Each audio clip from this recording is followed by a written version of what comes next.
Киномания е фестивал, който показва най-значимите филми от цял свят. Голяма част от тях никога не са излъчвани на българския екран. В последните години стана все по-трудно да се запълнят залите на НДК. Нашата задача бе да събудим интереса на зрителите към различните видове кино и да представим актуалната програма. Установихме, че при избор на филм за всички зрители важи едно и също. Всеки предпочита определени филмови школи, а за други никога не би си купил билет. Стратегията на кампанията бе да представи всички филмови школи, които присъстват в програмата и да привлече любителите на всяка от тях. Подбрахме 4 млади режисьори, които създадаха кратък френски, азиатски, музикален и дори анимационен филм. Съчетахме ги и това се превърна в нашия телевизионен клип и шапката на фестивала. Ето резултата.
НДК представя Киномания 12-28 ноември. Феновете на киното търсят смислена и добре поднесена информация за събитието. Постерите им я дадоха под формата на инфографики. Нещо, което излиза извън рамките на стандартната програма, която изрежда заглавия.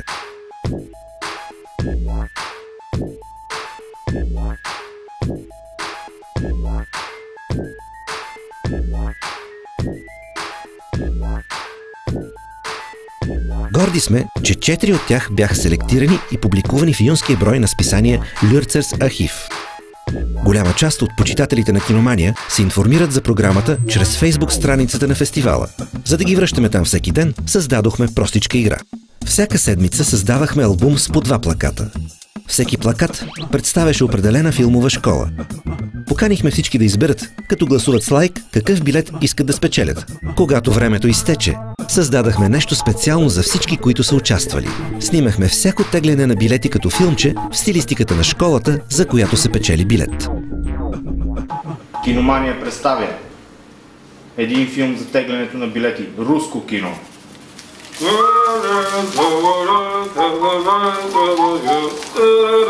О, и это не водка, и это Катюша! Бум!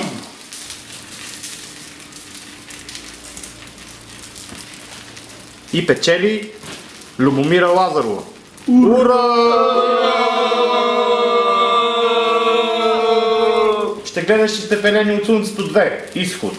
На 17 ноември, 19 часа, зала 1 на НДК.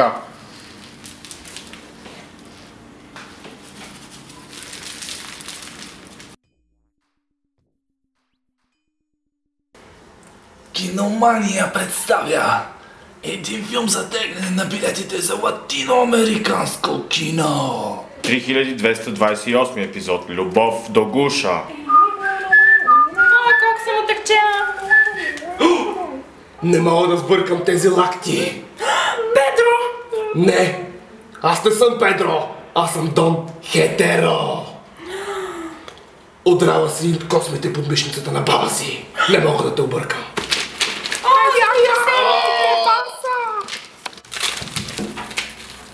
Оля!